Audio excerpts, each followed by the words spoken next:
એક મોટું નગર હતું. નગરમાં એક ડોશી રહે. ડોશી સાવ એકલી. પતિ અને પુત્ર બંને પ્રભુને વાલા થઈ ગયા. ડોશીને સગાવાલામાં બીજું કોઈ નહીં, સાવ આધાર વગરની એકલી. એવામાં પાવન એવો પુરુષોત્તમ માસ આવ્યો. ડોશીએ અધિક માસ નાહવાના નેમ લીધા. સવારે ઉઠી અને નદીએ નાવા જાય છે.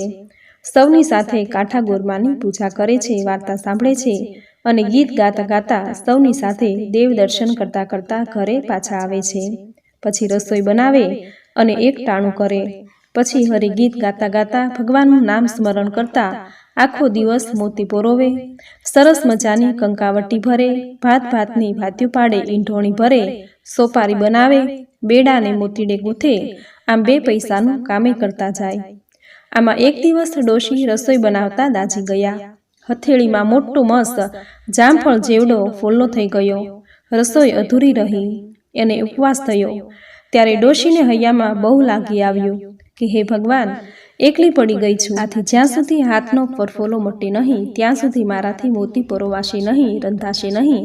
અને જો ઘરમાં કોઈ કામ કરવાવાળું હોત તો ઘરના કામકાજની મારે ફિકર ન હોત. હેતેથી હરિગીત ગાત, મોતી પરોવત ને હઈને મજાની કથા વાર્તા સાંભળત. આખો દિવસ દેવ દર્શન જાત. પણ અરે રે, મારા જેવી અભાગણીને આવું સુખ ક્યાંથી? ભલા ભગવાન, પરભવના કેવાય પાપ હશે તે આ ભવે આમ હાંડ હાંડ કરવાનો વખત આવ્યો. આમ હૈયા વલોપાત કરે છે અને ગોલોકમાં ભગવાન પુરુષોત્તમ રાયજીને ડોશી ઉપર કરુણા થઈ છે. વિચારે છે કે ડોશીને વ્રત નિયમમાં આમ વિષેક થાય છે. કામનો ભાર ઓછો કરવો જોઈએ જેથી એ આનંદથી સત્સંગ કરી શકે. ભગવાનને પોતાના ભક્તને ભીડ પડે એ સહન થાય નહીં. ઉદ્ધવજીને પોતાને મુખે કહ્યું છે કે ઉદ્ધવ મોહે સંત સદા અતિ પ્યારે. સંત ભક્તો ભગવાનને ખૂબ વહાલા લાગે છે. ભગવાન ડોશી ઉપર કરુણા કરે અને ડોશીની હથેળીમાં થયેલો ફોલ્લો ફૂટ્યો. ફોલ્લામાંથી નર્યું પાણી જ નીકળે, પરંતુ એના બદલે એમાંથી સુંદર મજાનો સોનેરી રંગનો દેડકો નીકળ્યો. ડોશી તો દેડકાને જોઈ નવાઈ પામી. ટગર ટગર જોઈ રહી છે તો દેડકો પણ ડોશીની સામે માથું હલાવતો જાય અને ટગર ટગર જુએ છે. ડોશીની મતી અટકી ગઈ કે ભલા ભગવાન, આ શું ચમત્કાર! મતી તો અટકી જ જાય. પણ પ્રભુ પ્રેરિત ડોશી અને દેડકો ધીરે ધીરે એકબીજાથી ટેવાઈ ગયા. ડોશી દેડકાને દીકરાની જેમ હુલાવે છે, ફૂલાવે છે, ખવરાવે છે, રમાડે છે અને દેડકોય ડોશી જ્યાં જાય ત્યાં સાથે ને સાથે આવે છે. ધીરે ધીરે આખા નગરને ખબર પડી ગઈ અને પછી તો એવું કહેવાય કે પેલી દેડકાવાળી ડોશી. પુરુષોત્તમ માસ નાવાનું નિયમ હોવાથી ડોશી રોજ નદીએ નાવા જાય છે. દેડકો સાથે જ હોય છે. ડોશી કાંઠા ઉપર બેસી નહાય તો દેડકો કૂદી અને નદીના પાણીમાં પડી સામે કાંઠે જાય અને ત્યાં નહાય. પછી ડોશી અને દેડકો ઘેર આવે. આમ રોજ ચાલે. હવે થયું એવું કે નદીના કાંઠે જ્યાં દેડકો નહાય ત્યાં જ રાજાનો મહેલ હતો. એક દિવસ આ વાત રાજાની કુંવરી મહેલના ઝરૂખે ઊભી હતી. તેની નજરે નદીમાં નહાતા એક રૂપના અંબારસમા સુંદર પુરુષને જોયો. જોતાની સાથે જ કુંવરી આ સુંદર અને ક્રાંતિવાન પુરુષ ઉપર મોહી પડી. એ જોતી જ રહી. ત્યાં પેલો પુરુષ નદીમાંથી બહાર આવી અને દેડકાનું રૂપ લઈ પાછો નદી વાટે પેલા ડોશી પાસે ચાલ્યો ગયો. આવું જોઈ અને કુંવરીને નવાઈ લાગી અને થયું કે નક્કી કાંઈક રહસ્ય છે. નહીંતર આમ આવો સુંદર પુરુષ દેડકો થાય નહીં. કાંઈક દેવાશી જ હોવો જોઈએ. આમ કુંવરીને નિયમ જેવું થઈ ગયું. રોજ સવારે ઝરૂખે રહે. પેલા દેવાંશી પુરુષને દેડકામાંથી પુરુષ અને પછી પાછો દેડકો થાય એ જુએ છે.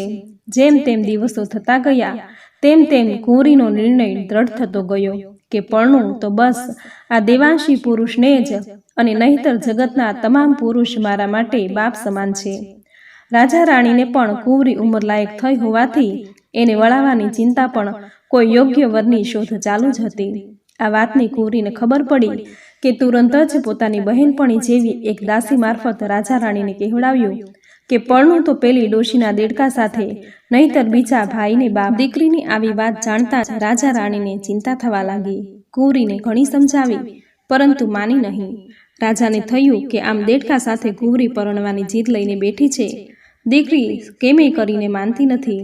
વિચારશીલ છે, સંસ્કારી છે, વળી રાજકુંવરી છે અને છતાંય જીદ કરે છે. માટે નક્કી કોઈ રહસ્ય જરૂર હોવું જોઈએ, નહીંતર આમ સાવ ગાનપણ ન કરે. ગુણિયલ દીકરી કદાચ કંઈક પામી ગઈ હોય અને તેથી જ જીદ લઈને બેઠી હોય. રાજાએ રાણીને સમજાવી લીધી છે અને છેલ્લે કહ્યું કે રાણી, પછી તો ધાર્યું ધણીનું થાય. કુંવરીના પ્રારબ્ધમાં જો કંઈક આવું જ હશે, એમાં આપણું કંઈ ચાલશે નહીં. માટે ભગવાન ઉપર અને ગુણિયલ દીકરી ઉપર ભરોસો રાખજે અને જે થાય તે જોયા કરીએ. આમ વિચારી રાજાએ પેલી ડોશીને બોલાવી પોતાની કુંવરીની ઈચ્છા દેડકા સાથે પરણવાની છે તેવું કહ્યું. રાજાની વાત સાંભળતા જ ડોશી કહે કે રાજા સાહેબ, તમે આ શું બોલો છો? ક્યાં રાજાની રાજકુંવરી અને ક્યાં આ દેડકો? વળી રાજકન્યા ઝૂંપડીમાં શોભે નહીં, એ તો રાજાના રજવાડે જ શોભે. માટે આપ વિચાર કરો મહારાજ. આ તો ક્યાં રાજા ભોજ અને ક્યાં ગંગોતેલી. હું રાખ ગરીબ રાજકુળની દીકરીના લાડકોડ ક્યાંથી જાળવી શકું? ડોશીની વાત સાંભળી રાજા કહે કે માજી, ધન દોલત તો પ્રભુ કૃપાએ મારી પાસે અઢળક છે. તમે હા કહો એટલે વાત પૂરી. ડોશી કહે, જેવી આપની મરજી. પછી તો પુષ્કળ ધન આપી ડોશીને વિદાય કરી. ત્યાર પછી ખૂબ ધામધૂમથી દેડકા સાથે રાજકુંવરીના લગ્ન થયા. પરણીને દેડકા સાથે કુંવરી ડોશીને ઘેર આવી છે. રાત્રિના સમયે દેડકો અને કુંવરી ઘરમાં છે. ડોશી ઘરની ઓસરીમાં ખાટલો નાખી ઘસઘસાટ ઊંઘે છે. એટલે મોકો જોઈ કુંવરી દેડકાને કહેવા લાગી કે સ્વામી, મને ખબર છે કે આપે દેડકાનું રૂપ ધારણ કરી તમારું દિવ્ય રૂપ છુપાવી રાખ્યું છે. આપ જ્યારે નદીમાં સ્નાન કરતા ત્યારે મેં મારી સગ્ગી આંખે આપને દેડકામાંથી પુરુષ અને પાછો દેડકો થતા જોયા છે.